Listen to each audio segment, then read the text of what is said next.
ऐसा क्यों होता है? पति सबको समझता है, सिर्फ अपनी पत्नी को नहीं समझता। पति सबकी सुनता है, सिर्फ अपनी पत्नी की नहीं सुनता। पति बाकी सभी लोगों के दुख में दुखी होता है, पर पत्नी का दुख उसको नाटक लगता है। इसी वजह से आधे से ज्यादा महिलाएं जिंदगी जी नहीं रही, सिर्फ काट रही हैं। अपनी पत्नी को कभी दुख मत दो, न कभी दूसरों के लिए अपनी पत्नी का साथ छोड़ो।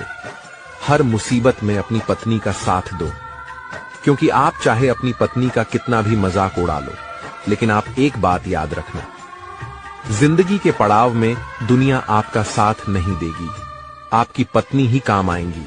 अगर सहमत हो तो यस लिखो, और हाँ, हमें फॉलो करके अपना दोस्त बना लो। हमें जब एक औरत का साथ उसका पति नहीं देता, तो उसके परिवार का हर सदस्य उसकी पत्नी को दबाने की कोशिश करता है, क्योंकि पति के साथ के बिना उसकी पत्नी को ससुराल में कोई वैल्यू नहीं देता, उसकी किसी भी बातों की कोई कदर नहीं होती, यहाँ तक कि घर के किसी भी काम में उससे कोई मशवरा तक नहीं करता, और वो सिर्फ एक घर की नौकर बनकर रह जाती है। और जब वो अपने हक की बात करती है, तब उसका पति ही उसके खिलाफ खड़ा हो जाता है। ना वो खुद उसके हक की बात करता है और ना ही अपने पत्नी को करने देता है, और यकीन मानिए तब एक औरत बिल्कुल टूट जाती है। तो मैं अपने भाइयों से कहना चाहूंगी कि आप ऐसा ना करें, अपनी पत्नी की रिस्पेक्ट करें, क्योंकि आपके घर में आपकी पत्नी को इज्जत दिलाने की जिम्मेदारी सिर्फ और सिर्फ आपकी है। जिंदगी में अक्सर वही लोग हमें रुलाते हैं जिनकी खुशी के लिए हम अपनी हंसी तक भूल जाते हैं। अरे वो पसंद ही क्या, जिसको पसंद आने के लिए हमें खुद को ही बदलना पड़ जाए। मेरे सपनों का शहर यूं ही नहीं टूटा था। अरे वो मेरे अपने थे जिन्होंने मुझे लूटा था।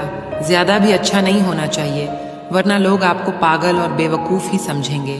तकलीफ खुद ही कम हो जाती है जब अपनों से उम्मीद खत्म हो जाती है। बिच्छू अगर किसी से प्यार करें तो प्यार में भी वो डंक ही मारेगा, और कुछ लोग बिच्छू की तरह ही होते हैं। कोई आपकी खबर ना ले तो बुरा मत मानना, क्योंकि इस दुनिया में खबर लेने वाले कम और खबर फैलाने वाले ज्यादा होते हैं। जहां इज्जत और वक्त मांग कर मिले, उस रिश्ते में रहना बिल्कुल भी ठीक नहीं है। जमाने में आए हो तो जीने का हुनर रखना। सच बताऊं, तुम्हें दुश्मनों से इतना खतरा नहीं है, बस अपनों पर नजर रखना। बहुत महंगा पड़ा, औरों के लिए जीना उम्र भी खर्च हुई और कुछ हाथ भी नहीं लगा। आप अपने आप को दुखी बना लो या मजबूत बना लो, दोनों में मेहनत एक बराबर लगती है। अब मर्जी आपकी है कि आप खुश रहना चाहते हो या दुखी रहना चाहते हो। दुनिया की कुल आबादी 800 करोड़ हो गई है, फिर भी हर इंसान आज की दुनिया में अकेला है। किसी के साथ दूर तक जाओ, फिर देखो अकेले वापस लौट कर आना कितना मुश्किल होता है।